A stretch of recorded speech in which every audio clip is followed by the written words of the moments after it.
Kia ora, I'm Claire Finlayson, Program Director of the Dunedin Writers and Readers Festival. The 2019 festival recording that you're about to hear was brought to you with funding from a Copyright Licensing New Zealand grant and with the support of OAR FM. This session, Gavin Bishop, was chaired by David Elliot and supported by Extra. Enjoy. Tēnā koutou. My name is David Elliot, and I'm going to read this because it's a bit early in the morning. But I'm a writer and illustrator working and living in Port Chalmers. It's my privilege to welcome you all here today for a conversation with Gavin Bishop. A discussion about his writing and illustration that I'm sure will be enlightening to us all, and I'm looking forward to it, and I hope you are too. But first, though, a bit of housekeeping. I'd like to thank Extra, who don't appear to be there. They are down the bottom there, for sponsoring Gavin here today. So now, Gavin, I'm sure you're all very familiar with Gavin and his work, but I thought we should just go over it a little bit. He's written and illustrated more than 60 books, and among his achievements are the Margaret Mahi Award for Services to Children's Literature in 2000, an honorary doctorate from Canterbury University in 2016, the Sir Kingi Ihaka Award for Services to Māori Art and Culture in 2018, and he was made an Officer of the Order of Merit in 2013. I would also like to acknowledge on behalf of the illustrators of New Zealand, and I think there are a few of them in the audience today, for Gavin's commitment to our craft and his work on our behalf, both as a mentor and particularly his work with Painted Stories, which is a digital collection of New Zealand illustration associated with the with the Christchurch Library, which some of you might know about. And Gavin has been heavily involved in that over the years. And for just the sheer quality and professionalism of his books that have served as an example to us all. His efforts over the many years were recognised in the establishment of the Storylines, the Gavin Bishop Award for New Illustrators in 2013. The book we will be talking about to begin with today, Aotearoa, won the Supreme Margaret Mahi Book of the Year Award and the Elsie Locke Award for Non-Fiction at the 2018 New Zealand Book Awards for Children and Young Adults. The judges praised it as a book of enduring significance in the canon of New Zealand children's literature, a landmark title that will stand the test of time. And I have to say too, the accolades come in all kinds of different forms. I've got a little collection of illustration at home in my hall, which has some nice work in it. It's got a particularly nice Robin Belton. It's got a couple of tiny little Sean Tans, and even an E.H. Shepherd. And I have just had a new grandchild born. Her name's Tyne. She's 3 months old. And there's a Gavin Bishop on the wall, along with all those other illustrators. And do you think I could get that kid past Gavin's drawing without her hooting and squealing? She ignored all the others, so I'm going to have to work on hers a wee bit, widen her perceptions a little bit. But it was very interesting to see. Anyway, ladies and gentlemen, Gavin Bishop.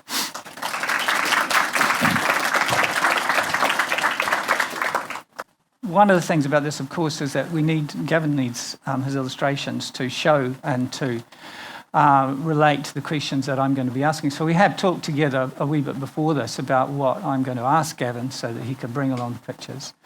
So the first thing I'd like to ask Gavin is, we're talking about this book here, Aotearoa, and also we've got another book we're going to talk about a little bit later on, Cook's Cook. It's the latest book that Gavin has just brought out with Gecko Press. And I'm very interested in how both these books were put together, where the ideas for them came from. And so where did the initial ideas come from for Gavin? For Aotearoa? Sure. Yeah. The book was actually initiated by the editors at the publishing house of Penguin Random House.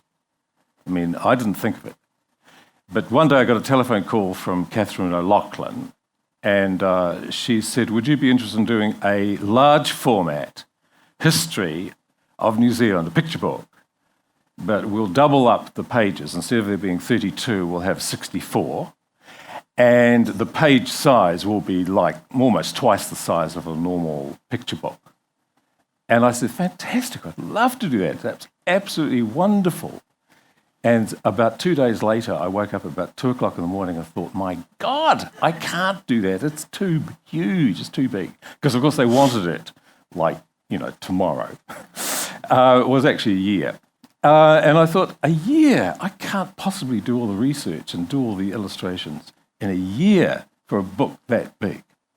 And I said, what sort of period do you want me to cover? And they said, oh, well, perhaps you could start, like 65 million years ago up to the present day on 64 pages. I said, oh, okay. So I realised that what they were talking about was the big sort of asteroid that hit the Earth. They think about 65 million years ago.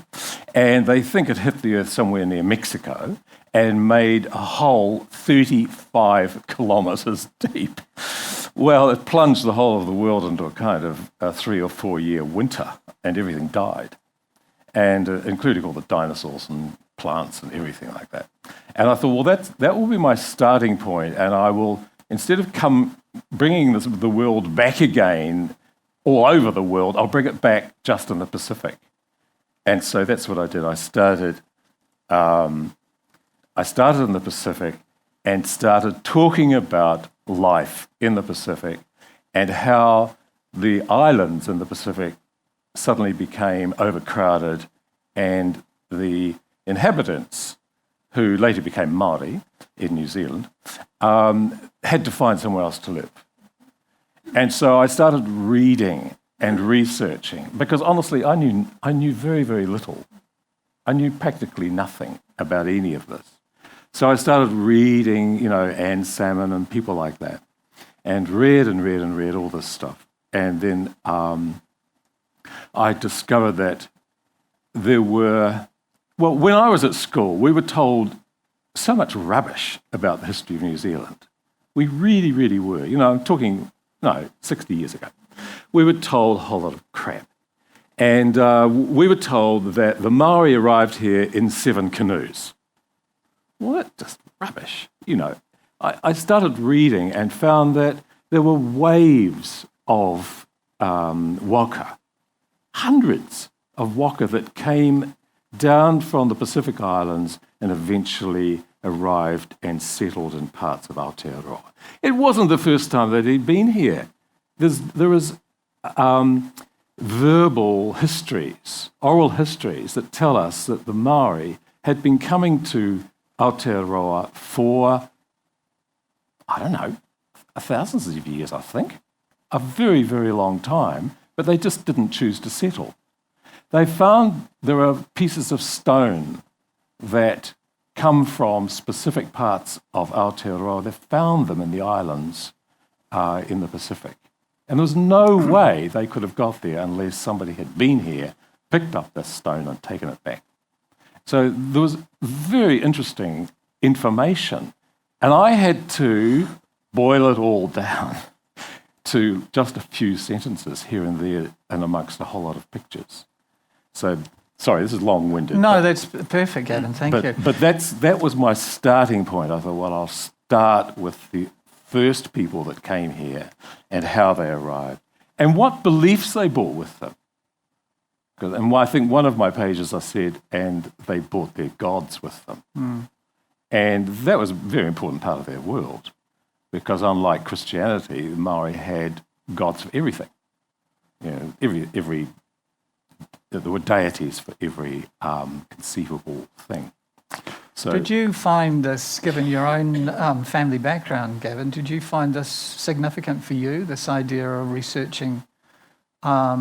Yes, I did, because one of my mother's names was Hinapo. And we've done a little bit of research into that specific name, and it seems as if it was one of the names that originated in the Pacific Islands. It wasn't something that was developed here. It was actually a name that was brought with some early ancestors to Aotearoa 800 years ago. And so I thought that was very interesting. So that's why I decided to use that name and the idea of her spirit living on throughout the whole book. And it's a thread that runs through the whole book. I don't know whether... no, I haven't got I'll have to find this. I found this particularly interesting. We were talking earlier on before you arrived, and I was just talking to Gavin about the scheme that he would have had to have in his mind when he was putting this book together. And I'll get him to talk a little bit further about that in a minute. But all the way through here, we have the next one. I think. Next page. Yeah, there she is. There, see, Right down there, you're giving her mihi. Oh, there she is. Right, right down the bottom, the Singapore. And she turns up again and again as a little, well, almost like an icon or a presence. A little wairua. Yeah, little spirit. And all the way through the book. And it's beautiful to find her all the way through it.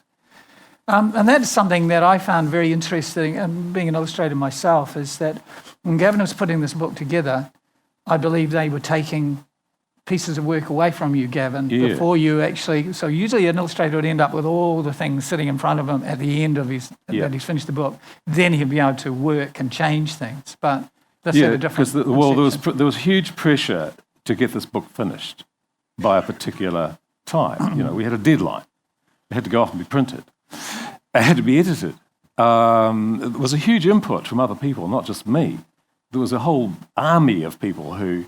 worked on this book and checked everything and sorted everything out and so on. And the way that we decided right at the beginning to achieve this was for me to design the whole book, decide what was going to go on each page, do a full-page drawing in pencil, and then start the artwork. And so what I was doing is I was working chronologically through the book, and finishing about 8 or 10 pages at a time, and then sending those to the scanner.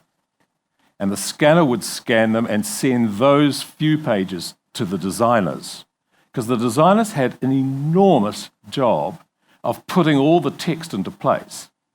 They had to drop it into all these little gaps, and sometimes I made the gaps too small, because I got terribly carried away when I was doing the drawing and I forgot that there was text go on the page. And luckily, in this day of sort of digital imagery, the designers were able to sometimes even reduce parts of my drawing. They could take a little object and just make it shrink it a little bit to make there was a bit more space underneath it, so they could get a bit more text in. And so we worked on that. Now, one of the things I'm sort of neurotic about is keeping the book sort of consistent colour-wise.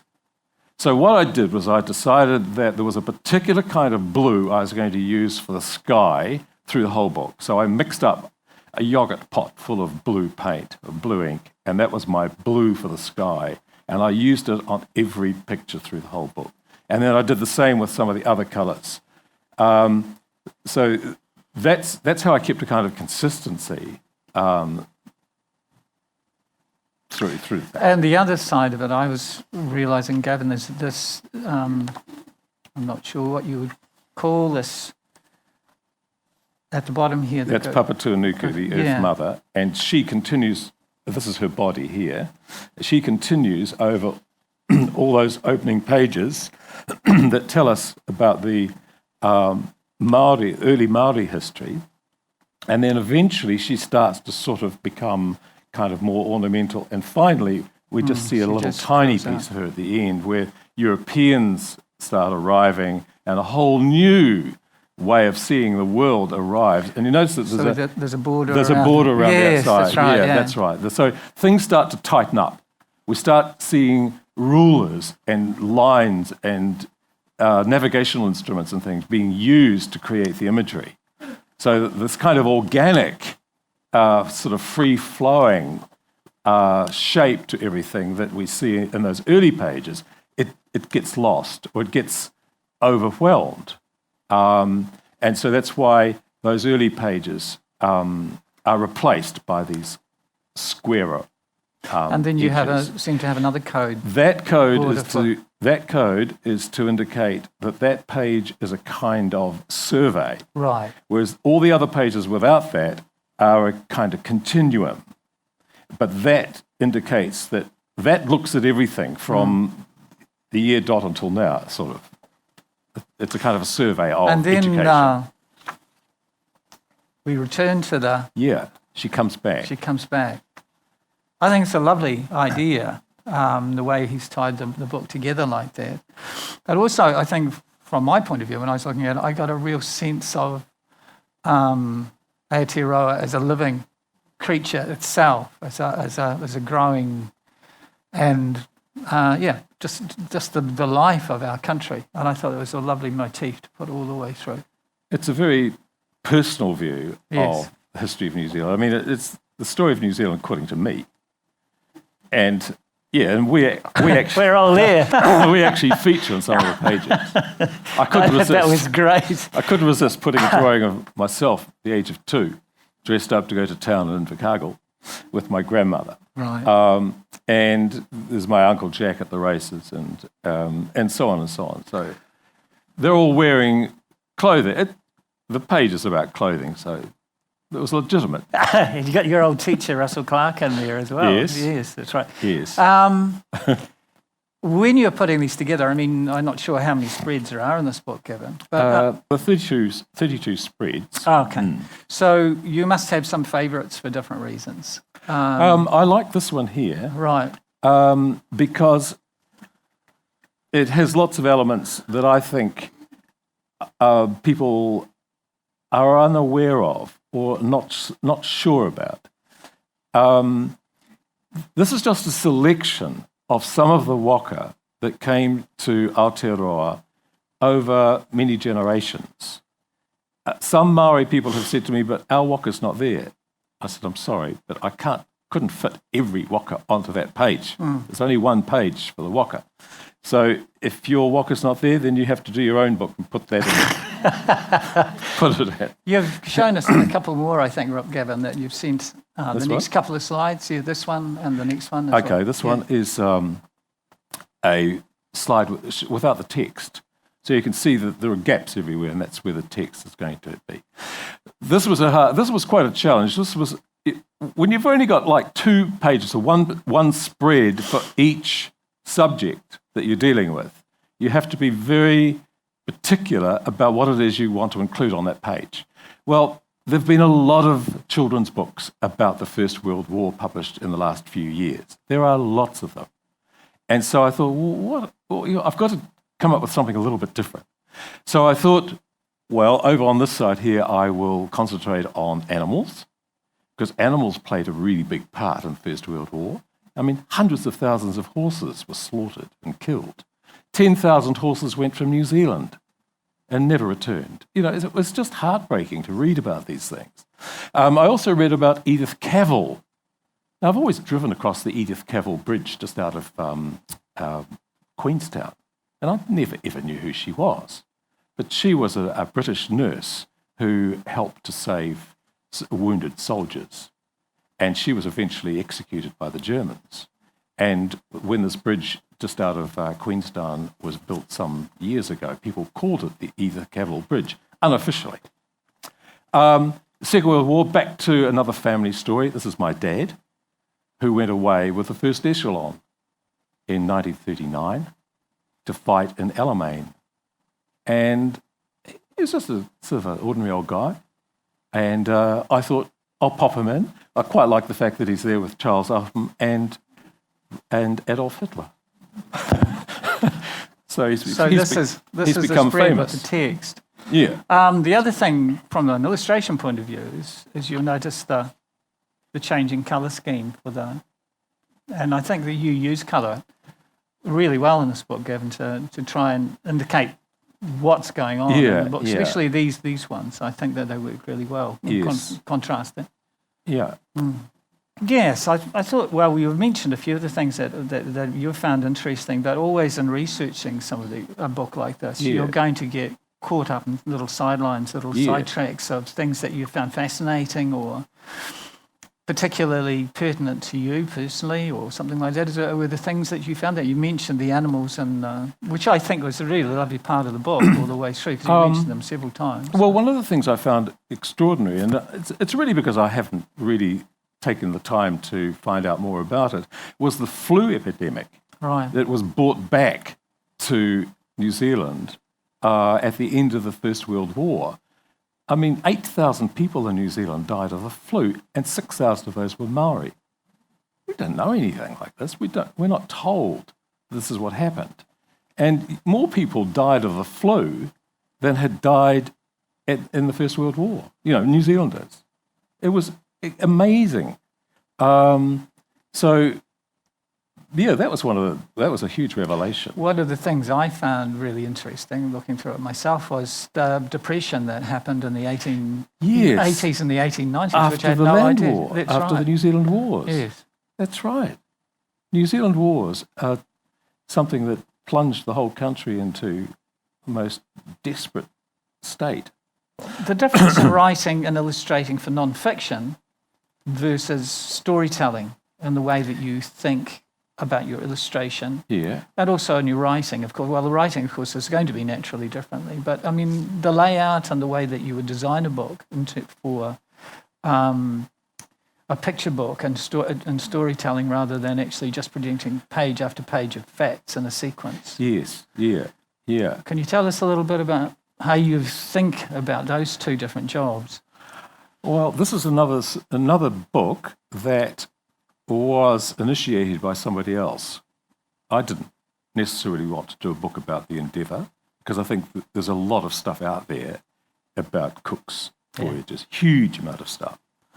And there have been a lot of children's books written about the voyage of the Endeavour, especially by Australian writers, because, of course, they claim Cook. He never came to New Zealand. So I started thinking, and I said to the people at Gecko Press, do we really need another book about James Cook? And they said, well, we think so. So I started reading yet again, book after book, about the voyages of Captain Cook. He wasn't captain, actually, when he came to New Zealand on that first voyage. And I came across a list of the people who were on board when the ship left Plymouth in England. And there was a list of all these people and their occupations. And I came across this person called John Thompson Cook. Now, the name jumped out at me because I used to teach with a guy called John Thompson at Christ's College years and years ago. And the name jumped out, and I thought, I wonder if he's any relative, So I thought that could be interesting to find out about John Thompson, the cook. So I found out this little bit of information that said that he was probably Scottish and he had only one hand. He'd lost his right hand. And it was quite common, I believe, in those days for the Navy to find work for people who'd been hurt or Long John Silver is another one. Is it? Yeah, exactly the same. Same story. Yeah. Well, seemingly the first cook that was sent along to work on the Endeavour had only one leg. And James Cook sent him back, so he wouldn't have him. So they sent him another cook, this time with one hand. And James Cook wasn't very pleased about that either. And he was going to send him back, and they said, sorry, that's it. That's who you've got. That's going to be your cook. Well, actually, he turned out to be, obviously, quite efficient. He had a bit of help. But James Cook himself never mentioned him in any of his journals. And he wrote about everything. He covered everything. But he never ever mentioned it. And he never even mentioned the poor old guy when he died. Now, I don't know how old he was. I don't even know anything about him. So there was the challenge. I had to make up a story about somebody I knew nothing about, except he had one hand, and he was probably Scottish, and he had to be a cook. I don't know whether he was a cook before he started, but cooking on the Endeavour was pretty basic anyway. Most of it involved boiling stuff, making porridge, peas porridge, and boiling meat, salted meat.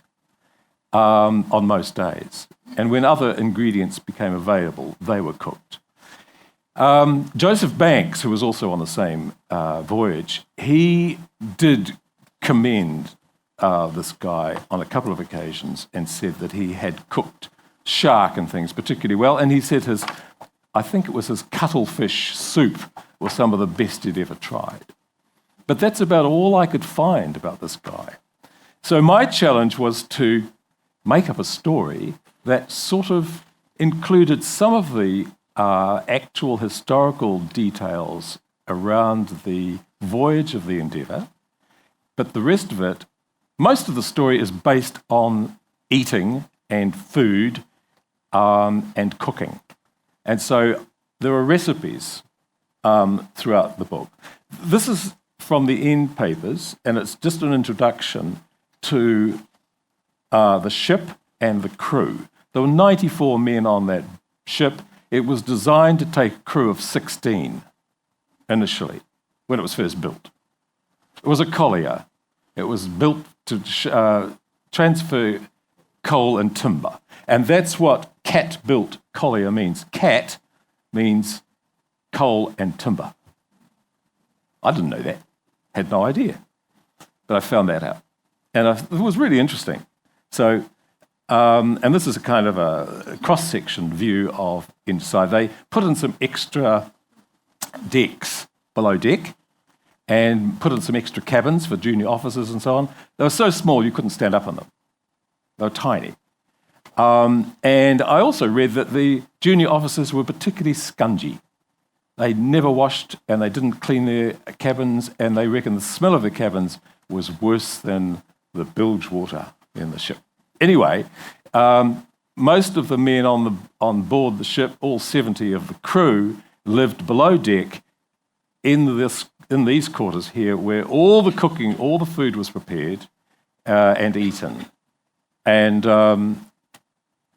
I found also that there are a lot of things that we still use in everyday language, like we talk about having a good square meal. Well, it's because the mariners' plates were square and wooden. There's lots of things like that. So I found it was interesting to... Yeah, it's... well, when I was looking at it, Gavin, it seemed to be almost like a hybrid book between, say, a book like Aotearoa and perhaps one of your picture books. Yes, yeah. Which would be building up to climax, a sort of a climax somewhere in the storytelling, wouldn't it? Which would be reflected in the way you're illustrating and using your spreads, whereas you alternate between different ways of presenting the information, but it doesn't particularly, I think, unless that's build right. to a crisis. Well, the challenge was to involve the cook in some of the incidents and historical incidents that were taking place on the voyage.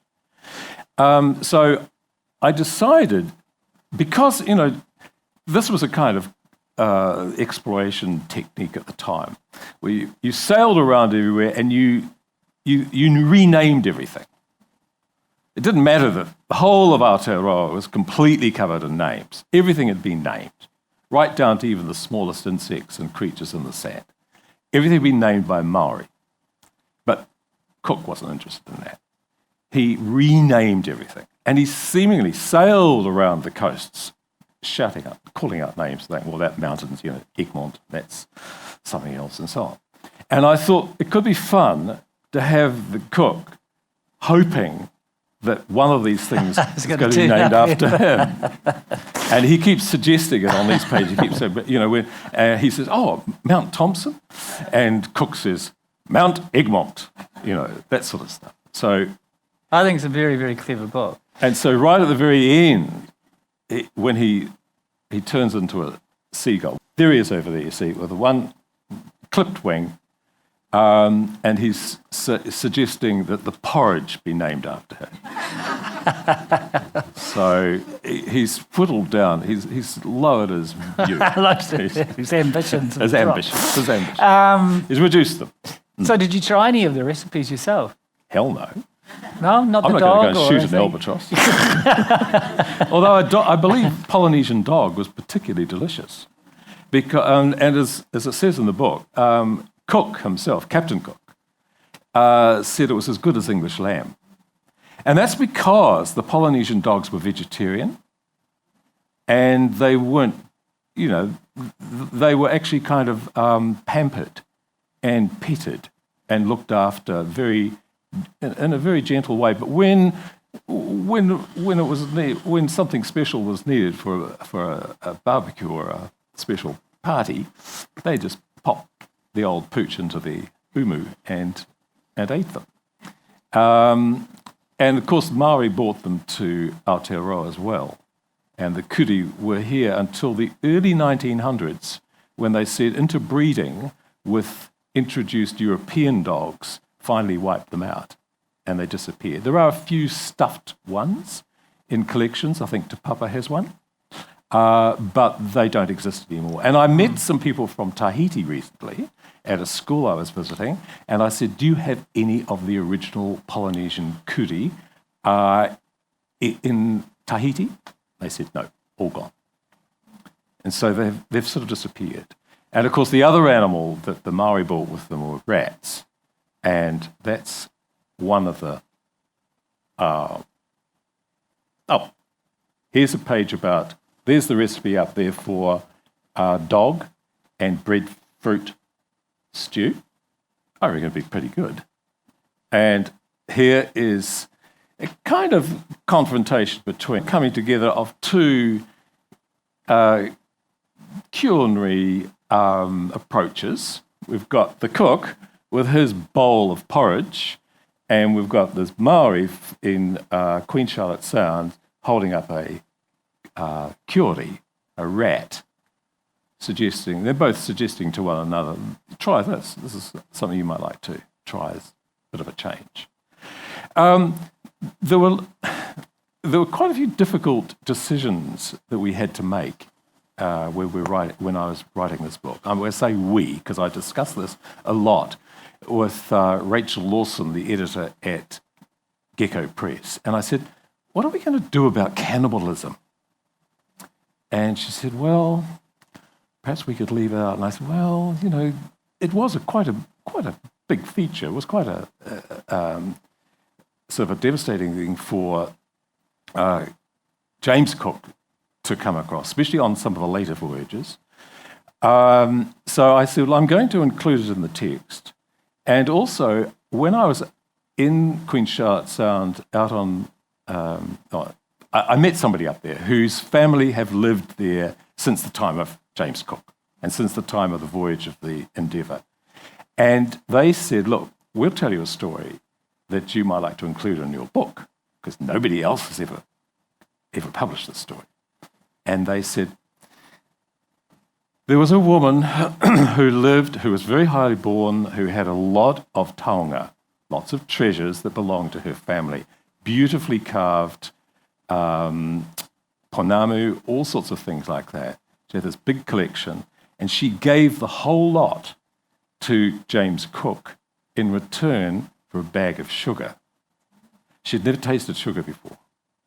She took the bag of sugar and climbed up to the top of the hill behind where she lived and poured it into the water, to the stream, because she was hoping to turn it into sweet water.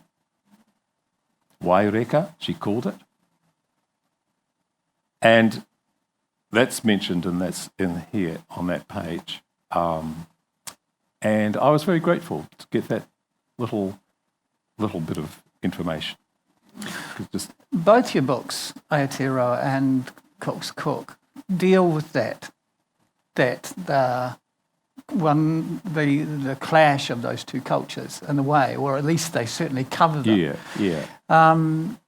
And it must have been very interesting, especially with Aotearoa, and you're saying that you had advisors. Presumably you must have had Māori academics and people advising you as well. Yes. Did you form your own... Mainly with the language. Right. Okay. Not with the history at all? No. Okay. No. Mainly language. All right.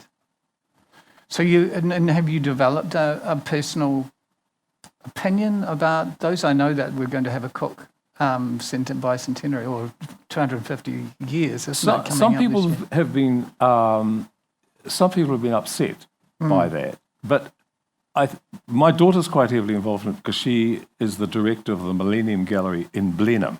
Right.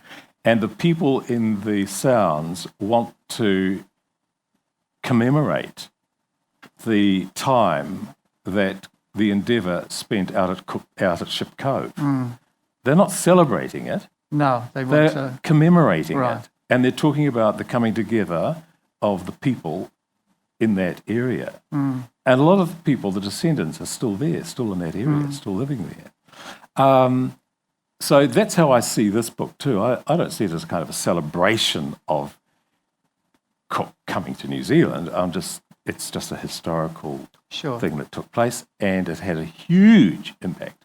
You'll notice also in this picture the rats running off the ship. That's one of the things that he did when the ship was in Queen Charlotte Sound. He actually connected the ship to the land with ropes and gangplanks and boards and things, and encouraged the rats to run off into the bush. Thank you very much, Captain Croc. Goodbye, native bird. we better move on a little bit, Gavin. Right. I just want to briefly talk about this page. Yes, of course. This is another thing that I found in my readings, is that at this time the mariners, the seamen, believed that when a sailor died, he turned into a seabird. And so here is our Cook down here. He died of dysentery. And he is turning into a seabird. And so that's it. Yeah. Yes, well, the next thing I'd like to ask you about, Gavin, is your family stories are a big part of your work. Yeah. And you've used them in the basis of many of your books. I've got one of them here, beautiful Piano Rock, which is all about your childhood in Kingston. Could you tell us a little bit about that? I know you've got some pictures to... Yeah, well, I was born in Invercargill and brought up down there, and really I knew very, very little about my mother's family. I knew that my dad's family came from Dunedin, and excuse me, and Mum always said that her father had told her that when she was born, he gave her all the names. Well, that meant nothing to any of us. I don't know what he was. We didn't even know what she was talking about. Neither did she. But her names, well, she was called Doris, but her other two names are Irihapeti and Hinapo. Well, I didn't realise, and neither did she, that her father was actually giving her whakapapa. But he never told her that. Well, there's a kind of strange hiccup on her side of the family.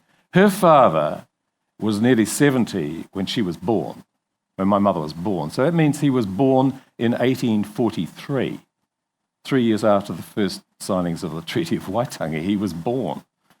And so there's this huge part of me think, it's a kind of a great regret that I was never able to meet him or any of his family, because it just didn't work out. Like, he had been dead for 10 years by the time I was born.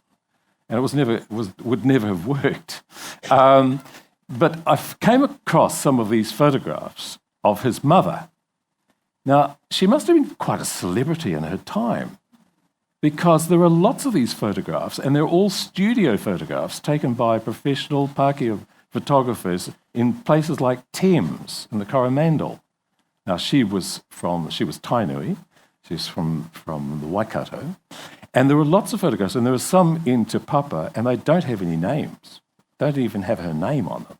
But I know that her name was Irihapeti, one of Mum's names, Hahau, and she was the mother of my grandfather.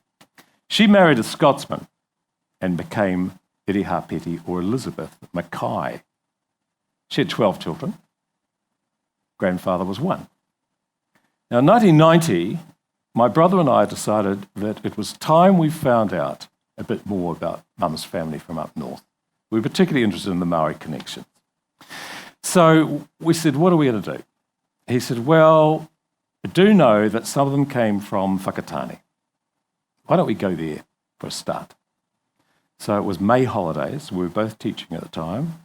We got on a plane, flew to Whakatane, and we said, now what? We went in and we said, well, perhaps we'll go to the museum. So we went to the museum and we went up to this guy behind the counter and said, "Oh, we've come here looking for family members." He said, "What are some of the names?" He said, well, Hinapo is a name, one of our family names. He said, "There's a lot of Hinapo around here."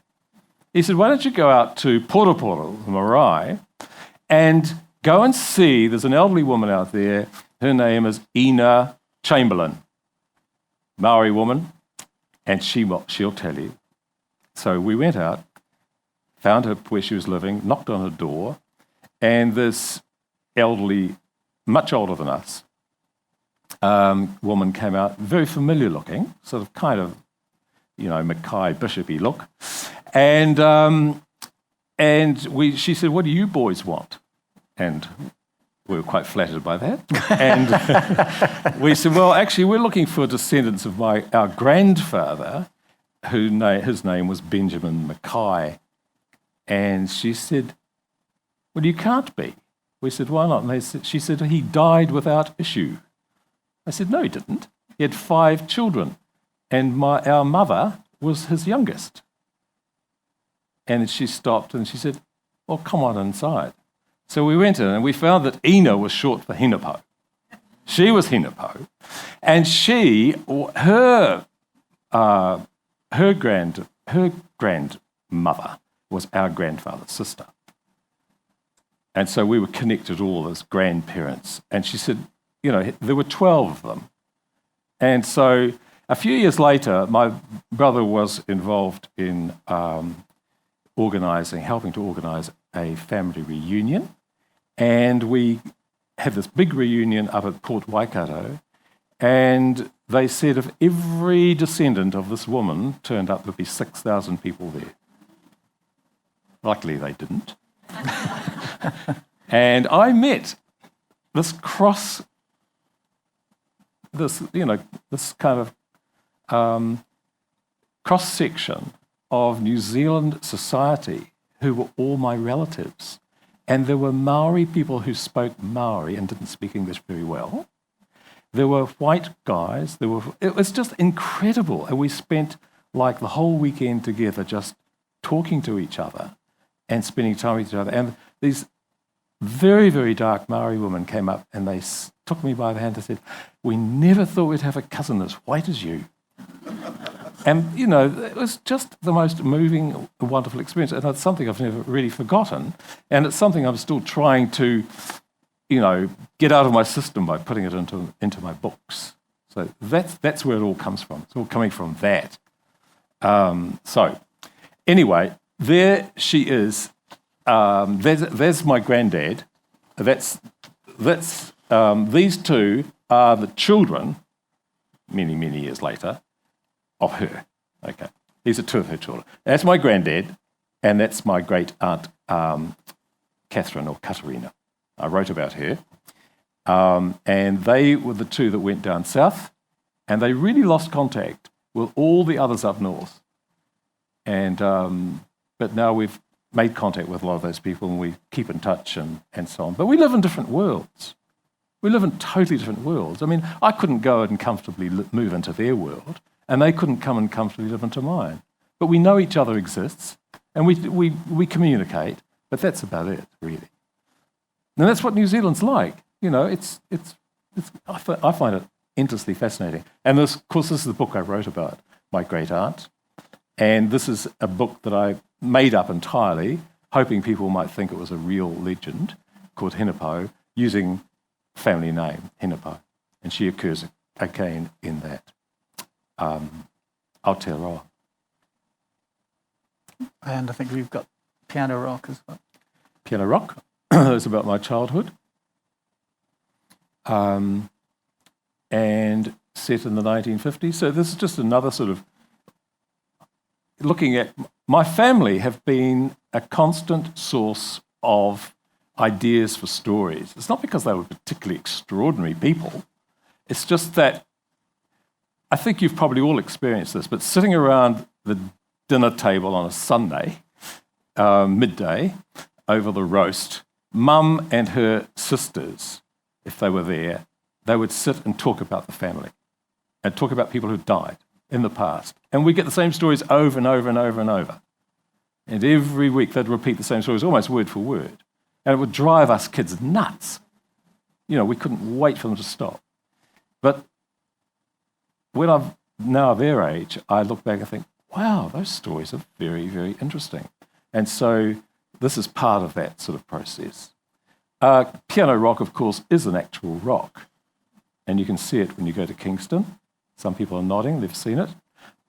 If you stand down at a particular part on the flat in Kingston and look up, it's up there. And it sort of looks like an old upright piano. It's slumped a bit to one side. And this is the school that I went to. And that's me right in the middle holding the banner that my mum had made for the school sports.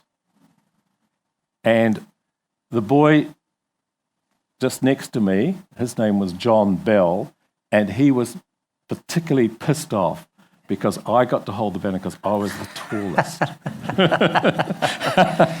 Here's the book here. In fact, you kids, I think, I have to be very sad to say, or ashamed to say, that this sat in my to-read list for a long time, and I read it just before the last couple of days. It's a fantastic book. And I think the other thing about this is there's two things going on here, Gavin, I think. One is I think we can really clearly understand where Aotearoa is coming from in terms of your personal history and your New Zealand. Yeah. And it's not only that, it's just been reflected so much in these other books where, and here I was really touched by things like the Roman candle, fireworks and things like that, of course, which all came from my childhood when I was growing up. But your interest, I know, in that sort of Kiwiana, or at least sort of, and also the design heritage and the history of New Zealand has been there for a long, long time with you, hasn't it? Yeah. And I think that's reflected very much in your books as well. Yeah. Listen, mate, we're running a bit short of time. I want you to really quickly flick through your last book, and then we're going to open it up for some questions. Yeah, this is a kind of promo for my next book. I've just finished this, and it's just gone off to be printed. It's a wildlife of Aotearoa. It's a companion piece to Aotearoa New Zealand story. It's really like the history of New Zealand told through the eyes of animals and insects and so on. So these are just a few sample pages. I'm just going to flick through them quickly. The pages, again, are very similar to Aotearoa, but they look at specific areas of New Zealand and the creatures, insects, birds, and so on, that live in those areas. And again, you can see the wonderful job that the designers have done to squeeze all that text in and make it look comfortably in place. And actually, this is one of the pictures, again, that the designer decided should be darker, which she did. She didn't ask me, but I didn't mind. She sent it back and said, I made it a bit darker, so it looked more like the bottom of the sea. I said, oh, thank you. It does look much better than my effort. It does. And freshwater fish. Again, honestly, I knew nothing when I started this book. I knew nothing. I didn't know anything about freshwater fish. I didn't know there were 5 different kinds of whitebait. I didn't know there were 5 different, little things that came from freshwater New Zealand native fish. And I didn't also know that a lot of freshwater fish spend a lot of time at sea. They go out to sea to breed and grow and stuff, and then come back to the rivers and things again. So I was learning a huge amount. And again, a bit like Aotearoa, there's a theme that holds the whole book together.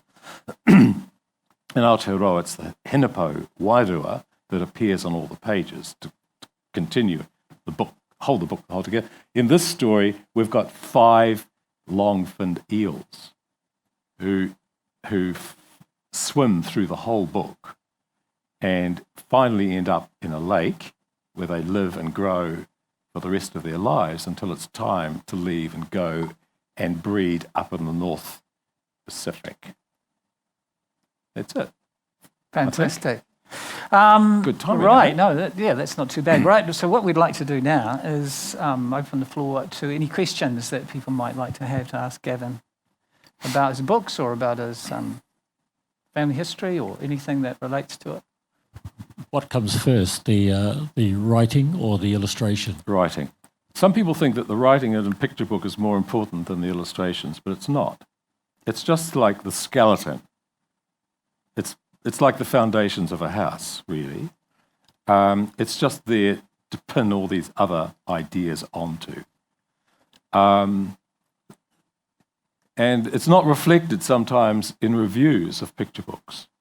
You sometimes read a review of a picture book and you hear all about the author, nothing about the illustrator, which is totally misleading about what a picture book is and how it works as a storytelling procedure. Sorry, that was a long-winded, a little bit of political response as far there. as illustration, that's exactly right. Yeah. Got another question into the back. What tools do you use for illustrating? I'm entirely old-fashioned in my picture making. I use pencils and pens and ink and watercolor. And I draw everything. Each one of these pictures like this would have been drawn probably 5 or 6 times. So what I do is I get a bit of paper, draw it all out. First of all, draw it all really, really roughly, very, very, very quickly. It's just a scribble. And I put things into place. Then I take another piece of paper and I rule up the size of the page and sketch it all out quite accurately. Then I get a piece of tracing paper. Nobody in their right mind uses tracing paper anymore, but I do.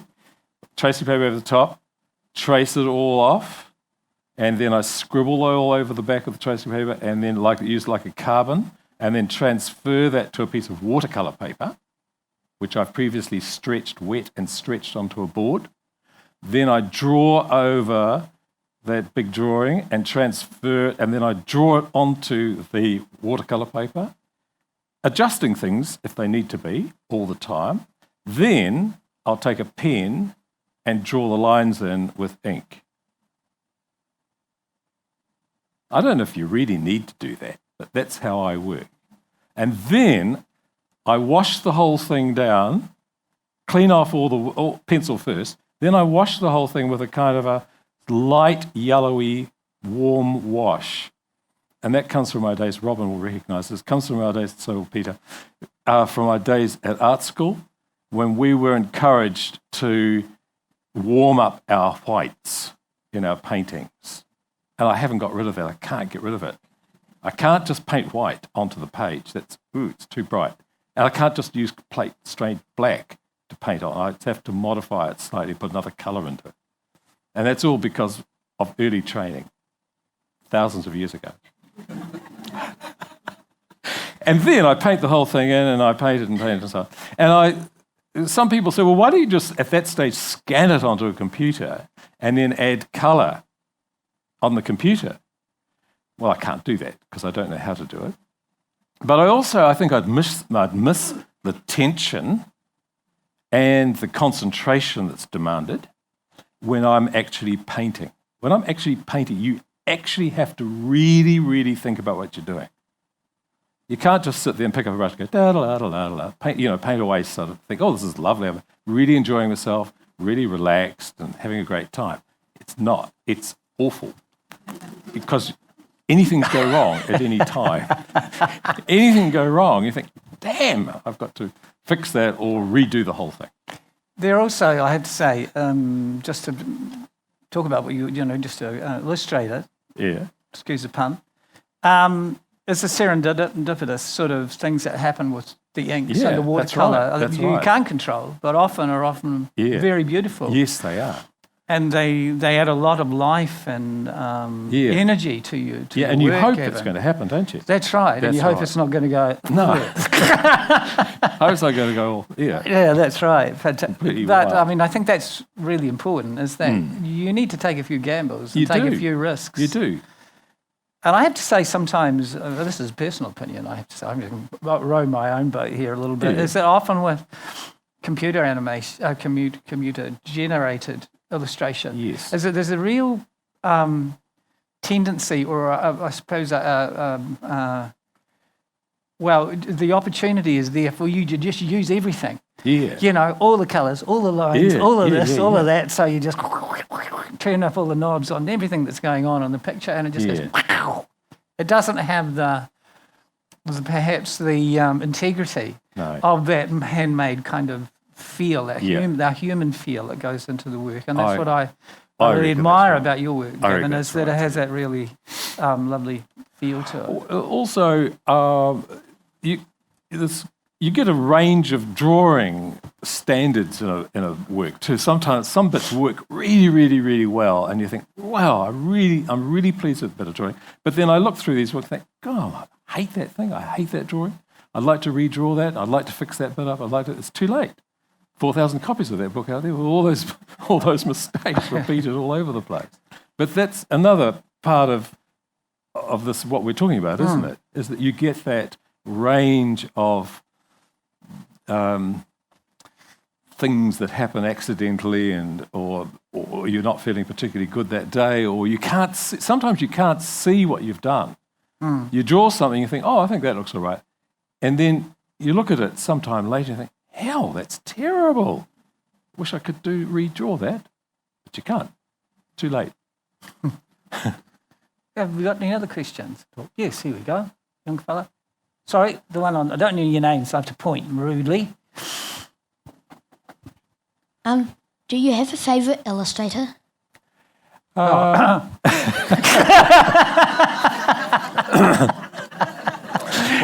I won't mention any in New Zealand. But for many years, I was very fond of Morris Sendak. You know, Where the Wild Things Are and things like that. I do admire a lot of his books, and as a younger illustrator, I used to find those very helpful and inspirational, and I'd look at them for support and ideas. But I like some of the old illustrators too. The person that I discovered, I knew about his work, but somebody I discovered with a lot more understanding was Thomas Rollinson, because he was contemporary of James Cook, and he was drawing sort of satirical, fantastic stuff. Wonderful satirical, cartoony type right, drawings of British society at exactly the same time that Cook was travelling around the coast of New Zealand. And that's where I got the idea of using speech bubbles. Wonderful. I thought I'd use speech bubbles because he used speech bubbles a lot. And I just loved them. And I bought a great big fat book of his work and spent a lot of time looking at it.